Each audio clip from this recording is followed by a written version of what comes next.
बिस्मिल्लाहिर्रहमानिर्रहीम। जी स्टूडेंट्स, मेरा नाम हैदर अली डोगर।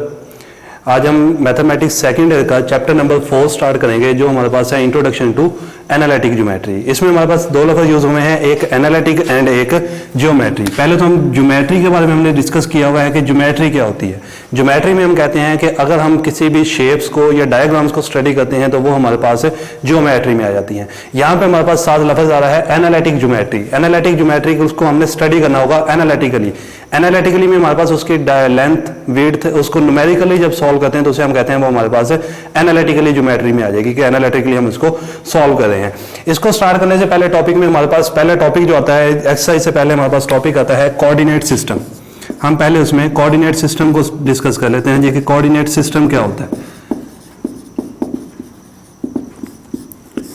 जी कोऑर्डिनेट सिस्टम में हमारे पास आता है अगर दो लाइंस है हमारे पास एक्स एक्सिस और वाई एक्सिस, ये दो लाइंस हैं, एक हॉरिजॉन्टल लाइन है और दूसरी हमारे पास वर्टिकल लाइन है।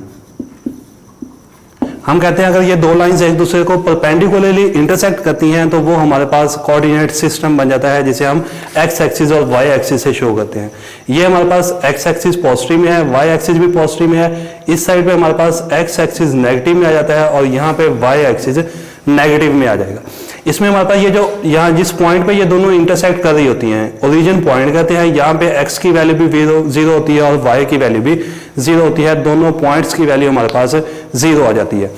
इसमें देखें हमारे पास ये हॉरिजॉन्टल लाइन है जिसको हमने एक्स एक्सिस से शो किया, ये वर्टिकल लाइन है जिसको हमने वाई एक्सिस से शो किया।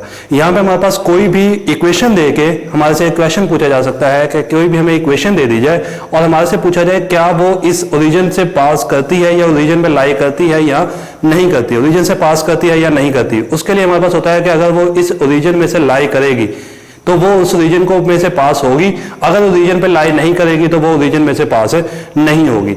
उसके लिए हम देखते हैं कि अगर हमारे पास एक इक्वेशन होती है y is equals to mx plus C. अगर इस इक्वेशन में देखें, यहाँ पे एक शॉर्ट ट्रिक हम यूज कर लेते हैं कि अगर किसी भी इक्वेशन में कोई कांस्टेंट नंबर ऐड हो रहा हुआ तो वो उसमें से ओरिजिन में से लाई नहीं करती, ओरिजिन में से पास नहीं होती, ओरिजिन को लाई नहीं करती। लेकिन अगर हम इसी c को इसमें से रिमूव कर दें तो बाकी इक्वेशन हमारे पास बच जाएगी y is equals to mx कि कांस्टेंट नंबर रिमूव कर दिया। यहाँ पे इस इक्वेशन में कोई भी कांस्टेंट नंबर साथ ऐड नहीं हो रहा।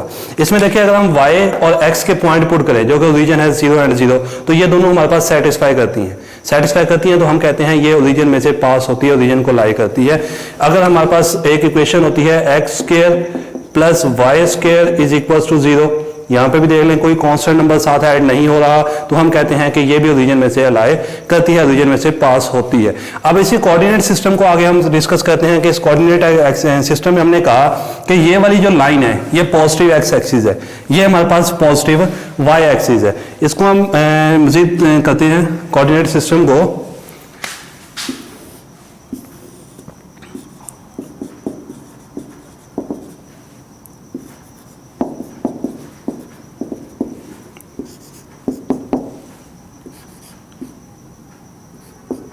जी ये हमने किया positive x axis line, positive y axis, negative x axis and negative y axis.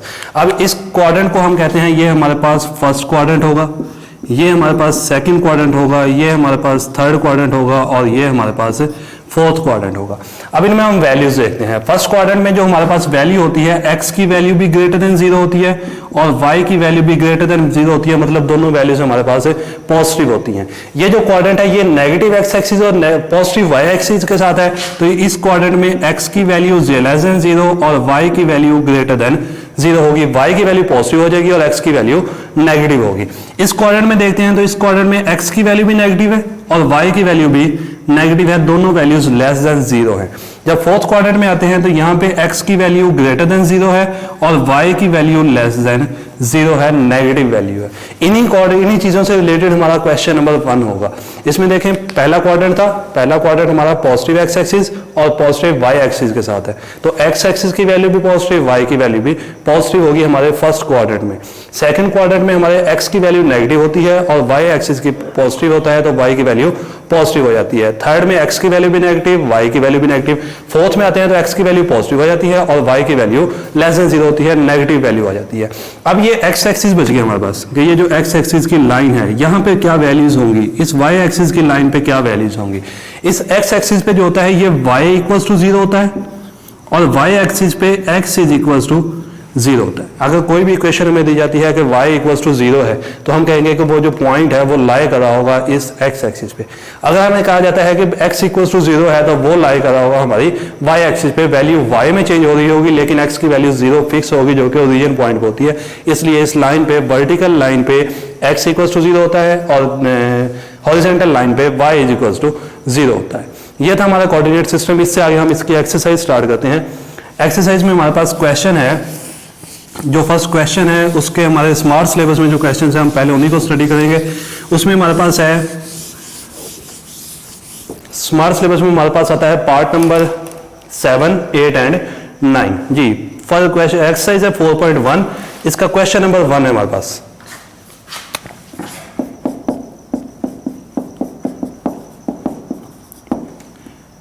जी 4.1 का क्वेश्चन नंबर 1 सॉल्व करते हैं। इसमें हमारे पास पार्ट नंबर है 7। जी पार्ट नंबर 7 में उन्होंने कहा mod of x equals to mod of Y.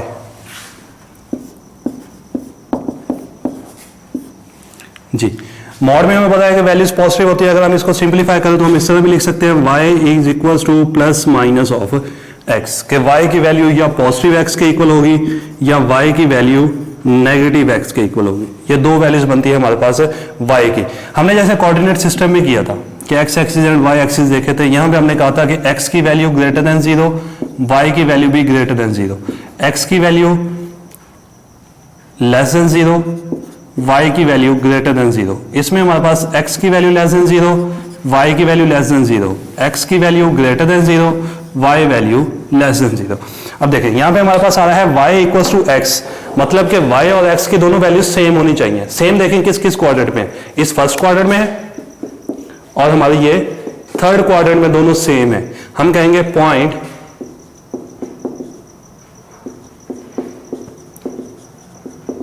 lies in first and third quadrant. इसके लिए y is equals to x के लिए, लेकिन यहां पे देखें y equals to minus x, मतलब उनकी मैग्नीट्यूड सेम होनी चाहिए बट डायरेक्शन उसकी ऑपोजिट हो जानी चाहिए। डायरेक्शन ऑपोजिट देखें किस किस में है, इसमें दोनों की वैल्यूज हमारे पास डायरेक्शन ऑपोजिट में है, इसमें भी है। ये क्वाड्रेंट होता है हमारे पास सेकंड और ये क्वाड्रेंट होता है हमारे पास फोर्थ। इसके लिए हम कहेंगे कि y is equals to minus x के लिए जो हमारा पॉइंट होगा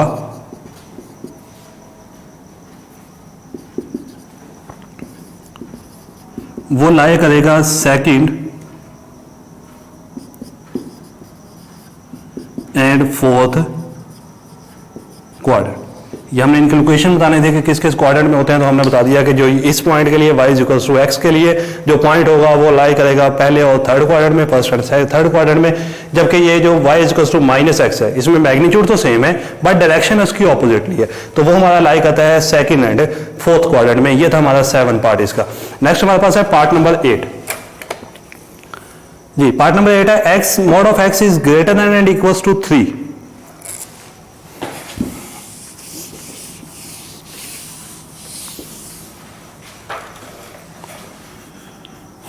mod of x is greater than and equals to 3। जी अगर x की वैल्यू 3 या 3 से ग्रेटर होगी, अगर ये 3 है तो ये लाई करी होगी इसी पे, यहाँ पे कोई भी पॉइंट हमने कह दिया 3 है, यहाँ पे 0.1 2 3, ये 3 से ग्रेटर है। 3 से ग्रेटर वैल्यूज इसी से x एक्सिस के आगे मूव करती जाएंगी। हम कहेंगे जो वैल्यू पॉइंट लाई कर रहा है वो हमारा एट x एक्सिस पॉइंट 3 पे है और यह 3 से आगे वाली साइड पे अगर आगे ये मूव कर रहा होगा 3 से ग्रेटर वैल्यू हमारे आंसर में आ रही होंगी। सिर्फ इसका हमने पॉइंट बताना है। नेक्स्ट हमारे पास जो पार्ट नंबर 8 है उसमें कहा गया है x is greater than 2 and y is equals to 2। x is greater than 2 and y is equals to 2, उसको देखते हैं हम। x is greater than 2 and y is equal to 2।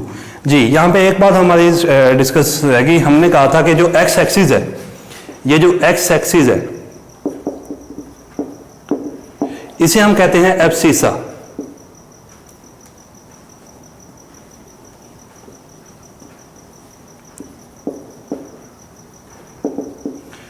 इसे हम कहते हैं y एक्सिस को कहते हैं ordinate.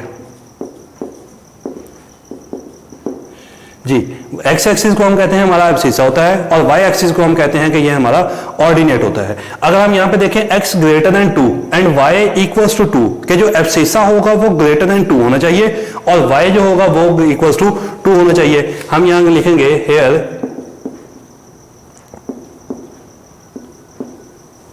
Abscissa CE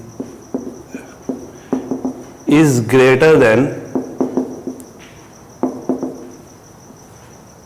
2 and ordinate is equal to 2। ये हमारी इसकी लोकेशन आ जाएगी जो हमारे पास पार्ट नंबर है 8। इस पार्ट नंबर 8 में था x greater than 2 and y equals to 2, तो हम कहेंगे जो एब्सिसा की वैल्यू है x एक्सिस वो एब्सिसा होता है, एब्सिसा ग्रेटर देन 2 हो जाएगा और y की वैल्यू ऑर्डिनेट होती है तो वो ऑर्डिनेट इक्वल्स टू 2 हो जाएगा। ये था बेटा हमारा लेक्चर नंबर 1 जिसमें हमने कोऑर्डिनेट सिस्टम को स्टडी किया। कोऑर्डिनेट सिस्टम से रिलेटेड हमारे पास नेक्स्ट हमारा क्वेश्चन नंबर 1 था जो एक्सरसाइज 4.1 में से था। 4.1 का क्वेश्चन नंबर 1 यहाँ पे हमारा कंप्लीट होता है। ओके, अल्लाह हाफिज़।